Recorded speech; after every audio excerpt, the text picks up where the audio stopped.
Mom, I'm going to work now. You're at home, so your job is to do the chores, okay? Oh, and make sure that the house is absolutely spotless when I'm home. Got it? Okay. Ian, I have been doing this since I came to this house and lived with you too. Of course, I'll do the housework for you. And Ian, could you do me a favor? I'm not feeling well these days, so could you buy me some medicine on your way home? It won't take much of your time, will it? What? That's what you call a favor? It's nothing but a burden to me. I don't have time for this. Seriously, Mom, don't you realize that I'm always buried under a mountain of reports from work? It's like I'm constantly swimming in deadlines and responsibilities. And now you're asking me to do something as trivial as buy some medicine? Can't you see that I have a million other things on my plate? I mean, come on, even if you're not feeling okay, you're perfectly capable of getting up and going to the drugstore yourself, right? You're not disabled or anything, so why are you acting like you can't handle this simple task? It's frustrating, Mom, it really is. You know, I do so much for you, and sometimes it feels like you take it all for granted. It's like my efforts go unnoticed or unappreciated. It's enough to drive me crazy, you know? I just wish you could understand the pressure I'm under and cut me some slack once in a while. What? Ian, I'm not forcing you to do much.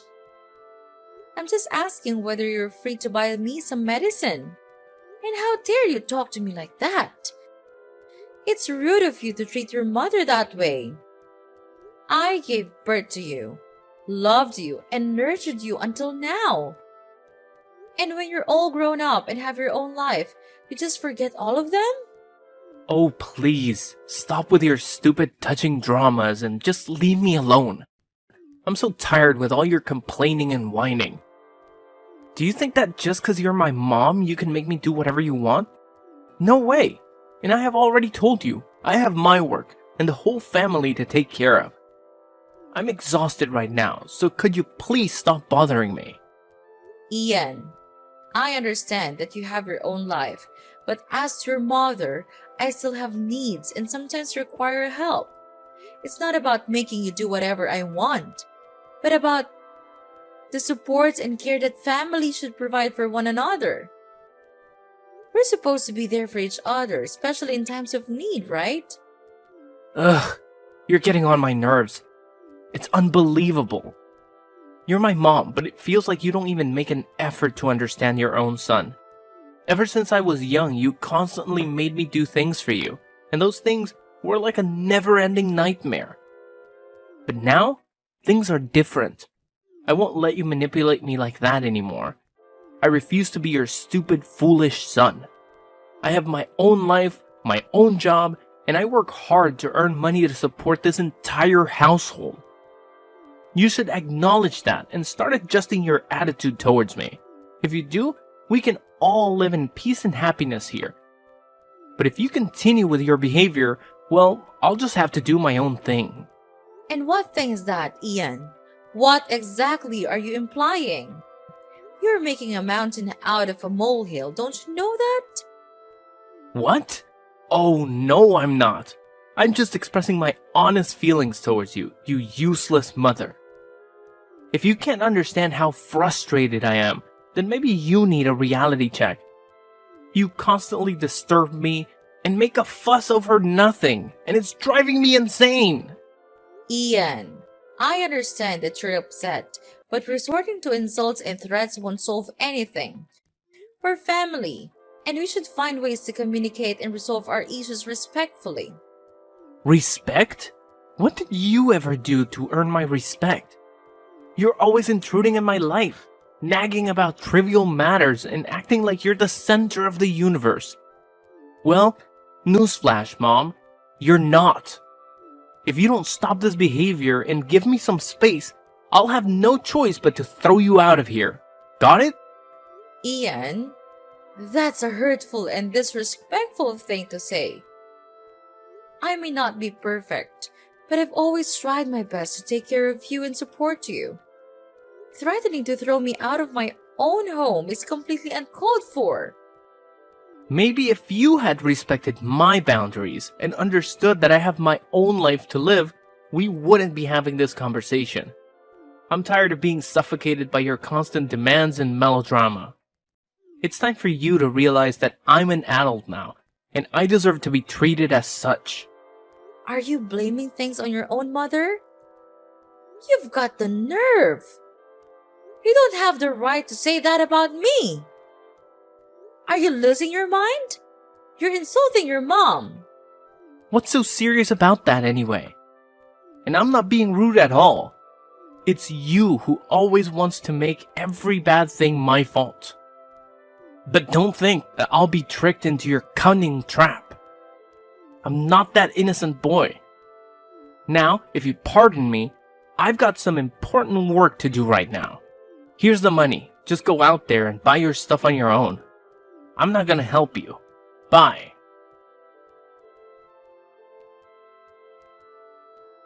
Hey, Mom. Ian here. I can't believe it. Are you at the hospital right now? I'm really shocked. Really. What has happened to you? What a pity. Well, it's okay, Ian. I fell down the stairs and hurt my back. But your sister brought me into the hospital now. Don't worry about that. It's not a really serious wound. I'll be just fine. I'm really sorry I can't come to the hospital right away. I'm so up in my work, you know it, right? Every day I have hundreds of reports and contracts to do, so I'm really busy. Well, it's okay, Ian. Accidents happen, and I understand that you have your own responsibilities and commitments. Don't worry about rushing to the hospital right away. Your sister took care of bringing me here, and the doctors assured me it's not a serious injury. I'll be just fine. Thanks for understanding, Mom. It's nice of you to say so. Oh, and one more thing. Could you please sign for me the paper I sent you yesterday? I bought some stuff for you, and they said that I needed to take your signature. So, yeah, could you sign it? And please hurry, because the delivery staff tells me that if the paper isn't signed this evening, they'll cancel the delivery process immediately. Oh, yes, of course. I signed it right when you gave it to me and said that it was really urgent. After signing it, I put it on the table in your room. Oh, really? I didn't notice it at all. I came home so late last night, so I didn't even bother to look at the table. Well, anyway, thank you so much. You've done me a favor. I know you'll always help me when I'm in need. Of course, Ian. You know I'm always there for you, right? Anyway, if you have time, could you take some time to come here and meet me? I miss you so much. Well, I'm not really sure. I can't manage my time for almost anything recently. I have to work a lot to catch up with my daily KPI, but you already have my sister, so if you need help, just call her.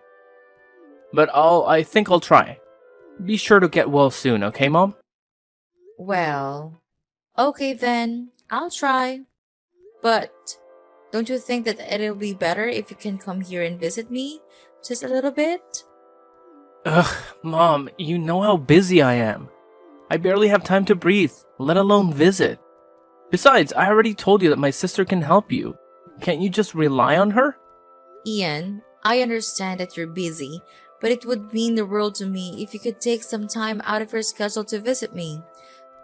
Your sister has her own life too, and it's not fair for me to burden her all the time. Mom, I get it. You want me to visit, but honestly, I'm swamped with work. My to-do list is a mile long, and my boss is breathing down my neck about these KPIs. It's like I'm on a never-ending treadmill, you know? I hear you, Ian, and I know work can be demanding. But family is important too, and sometimes we need to prioritize spending time with our loved ones. Your sister has been helping, but it's not the same as having my son here with me. I know, Mom, and I do care about you. It's just frustrating when it feels like there aren't enough hours in the day. I wish I could clone myself, or have a time turner like in those Harry Potter books. Then I could be in two places at once. Wouldn't that be something? But unfortunately, we don't have magical solutions.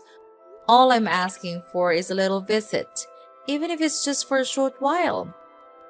It would mean so much to me, Ian. Fine, Mom. I'll see what I can do. But I'm really not sure, so don't wait for me. Okay, son. Oh, hi, Mom. Do you feel much better now? Yeah, well, fortunately, everything's getting much better now. And I think that I will be discharged from the hospital soon. I am really happy to wait for this day to come. Don't you think so, Ian? Oh, of course, I wish the same. I'm thrilled to hear that you're on the road to recovery. It's been a challenging time, but seeing you get better brings me so much relief and joy. I can't wait for the day you're back home healthy and happy. Really? You do? That's good to hear. I'm glad you think the same. Yeah, and I'm really eager to tell you this important news as well. Well, you'll be really surprised to hear this. Really, Ian? Why do you always have to be so mysterious? Just tell me what the news is already. Don't keep me in suspense. Is that good news? Is it a special present for me? Oh, I can't wait to see it. What do you think I'll give you? No, you're totally wrong about everything. See this for yourself. Oh my gosh, it's unbelievable. Is this a will? Tell me, Ian. I don't understand. Did you make up a will for me? And you tricked me into signing it so you can grab all of my property, is that right? I can't believe my eyes anymore. You'll have to believe me now. And yes, I lied to you. I lied about everything. Remember that present I told you about? I told you that if you didn't sign the paper right away, they wouldn't deliver the gift, right? Well, there's no present at all. I made that all up. Wait, what have you just said? There's no gift? So I think it's just a waste of my time looking forward to receiving the present from you. I shouldn't have trusted you all these days. Who do you think I am? Your gold mine? You're being ridiculous, Ian. Oh, come on, Hazel. Don't be so dramatic.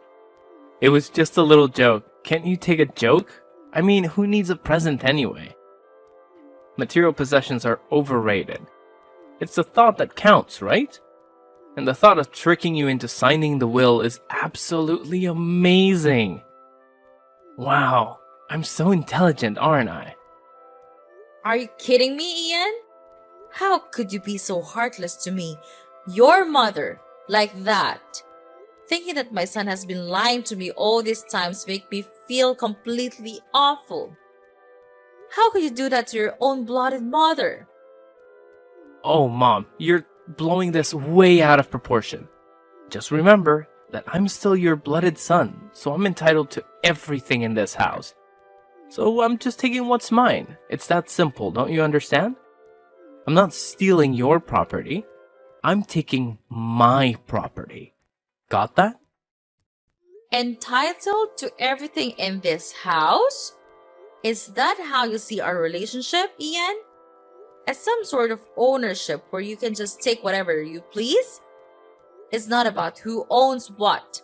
It's about respect and consideration for each other. I never raised you to be so selfish and callous. So now you realize my true face, right, Mom? I don't give a damn about it. All I'm thinking of is the huge property that I'm going to inherit from you. That would be a huge load of money, right? Understanding and fair balance. I understand that you're my son, Ian, but that doesn't give you the right to disregard my feelings or treat me like some obstacle to overcome. How could you do that to me? You're such a terrible son. You can just show me a little bit of sympathy. Oh, come on, Mom. Can't you see the bigger picture here? We're talking about a massive inheritance. Money, property, the whole shebang. It's like winning the lottery, only better, because it's all in the family. Haha. Ian, it's not about the money.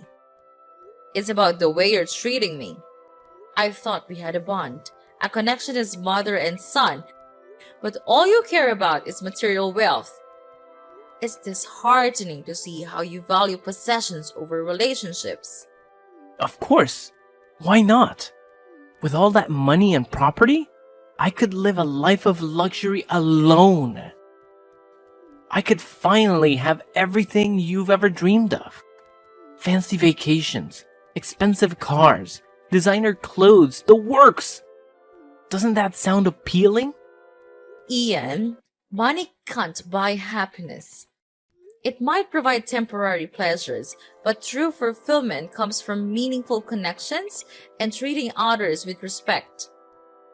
I can't believe you're so fixated on material possessions that you're willing to disregard our relationship. Oh, lighten up, Mom. You're being so melodramatic. Why can't I take back the money that is sooner or later mine? And what do you need these properties for anyway? You're too old and weak now. It's almost time you kicked the bucket, don't you think? You can't even walk the steps, see? That's why I decided to speed up the process and take what has to be mine. In this family, it's clear that you only care about my sister. I don't understand what she did to you, but it's obviously not fair to me at all. Well, I know you will eventually give all of your assets to her one day. So I would have to do it first to protect my own well-being. All of these things, the house, the garden, all of them will soon become mine. Ian, it's not about fairness or what you think you're entitled to. It's about respect and compassion. You're talking about wishing for my demise just so you can get your hands on the assets. That's beyond cruel and heartless. Well, Mom, it's not like you're gonna need those properties anyway. I mean, you're getting up there in age, and let's face it, you're not as spry as you used to be. Walking up the stairs is a challenge for you these days. It's about time someone took charge and made better use of those assets. How dare you speak to me like that, Ian? My age or physical condition doesn't give you the right to treat me with such disrespect. And it's certainly not an excuse for you to expedite my departure from this world. Your lack of empathy is truly disturbing. You know what's even more disturbing, Mom? The fact that you clearly favor my sister over me. I don't understand what she did to earn your affection, but it's blatantly unfair. And mark my words, one day, you'll just hand over everything to her, leaving me with nothing. Ian, this isn't about favoritism. It's about your attitude and the way you're behaving right now. I can't believe you're willing to stoop so low and use these manipulative tactics to try and secure your own well-being. Family should be about love and support, not greed and deceit.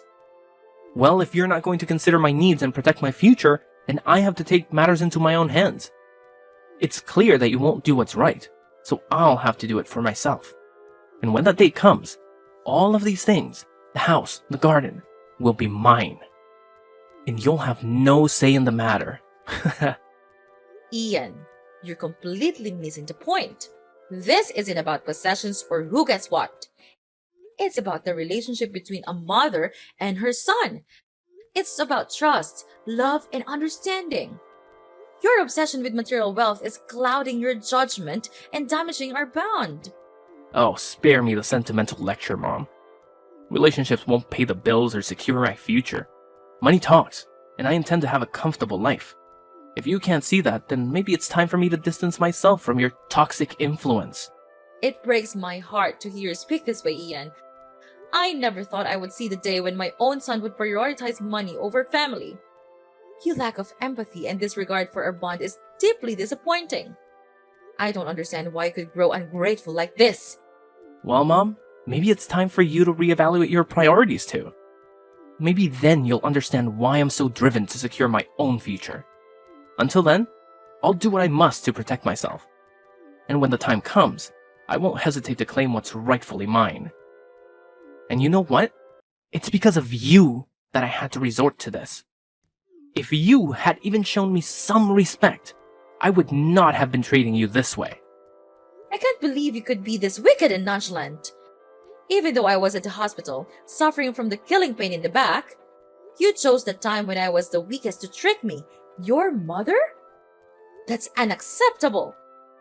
If you could be that harsh, then I'll spill the beans to you. This will is not valid. What? What do you even mean? I don't understand. Oh, no, Ian. I'm not joking at all. It seems like you underestimated me once again. You thought you could outsmart me with your fake will, but little did you know that I had already taken the necessary steps to protect myself and my assets. Yes, that's right. I had the foresight to write a will long ago, anticipating the day when my health would deteriorate.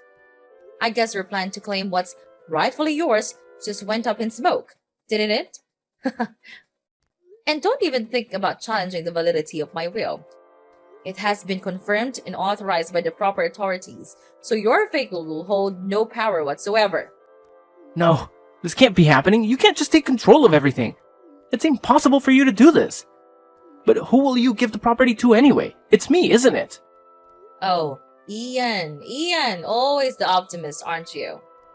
Well, I hate to burst your bubble, but it seems like the reality has caught up with you.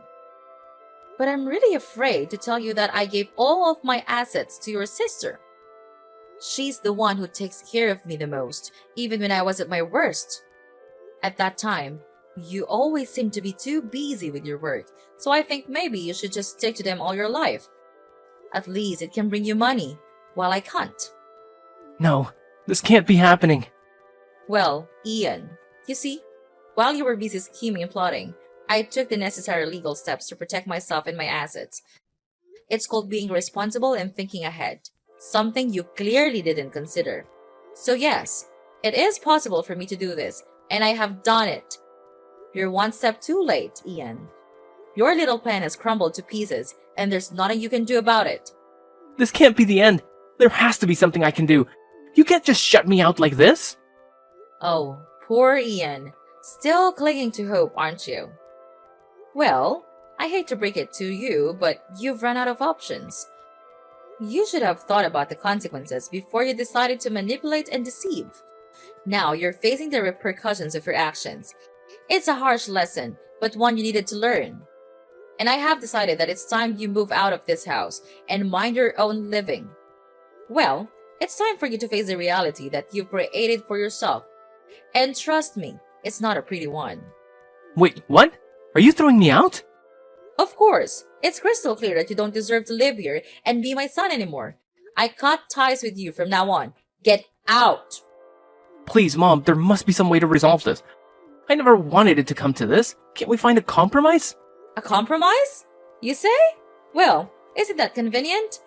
Now that your plan has failed, you suddenly want to find a compromise. But let me ask you, Ian, where was this willingness to compromise when you were scheming and planning behind my back? It seems like your desire for compromise only surfaces when it benefits you. No, Ian, there is no compromise to be found here. You made your bed, and now you have to lie in it. Maybe next time you'll think twice before trying to deceive your own mother. Mom, please, listen to me. I know I made some terrible choices and said hurtful things, but deep down, all I want is for us to repair our relationship. I know my fault now, and I'm sorry for everything. I never intended it to reach this point of animosity. Can't we set aside our differences and find a way to move forward? Ian, it's hard for me to trust your words after everything that has transpired. Your actions have caused immense pain and damaged our bond. It's not just about finding a compromise now that your plan to manipulate me has failed. It's about genuine remorse and a commitment to change. I understand, Mom. And I truly am remorseful. I never wanted to cause you pain or manipulate you. I got caught up in my own desires and lost sight of what truly matters. The love and connection we share as a family. I'm begging you. Could you just please give me a chance to make amends? No, I've given you hundreds of chances to do it, but you just refuse to listen to me. You're still stubborn and egocentric as I have thought. And I know that you'll never change, so in your dreams. No, I'm different now. I'm willing to do whatever it takes, Mom. I'll work on myself to become a better son. I will try. I'll make you see my effort. So could you please forgive me? I know you still love me, right? Just remember how close we used to be. You couldn't leave your son like this. Whatever you say, I'm still your only son. No, you're not my son anymore. Get lost and don't make me see your callous face. It's disgusting. Don't even hope that I'll give anything to you. It's over now. You're nothing to me, so pack your things and get out of my house. After that, Ian kept trying to call me multiple times, begging for my forgiveness. But I had already blocked his number, so his attempts were in vain. As a result, Ian had no choice but to pack up his belongings and leave my house. With no place to call home and no well-paying job, he ended up finding a less than ideal living situation in a dingy slum. I heard through the grapevine that he even had to take up a part-time gig as a cashier at a convenience store just to make ends meet. As for me, with the love and support of my daughter, things started looking up. Each day, my situation improved, and I could finally return home and embrace a happier life. It's certainly heartbreaking to have to leave my own son behind, but it was necessary to teach him a lesson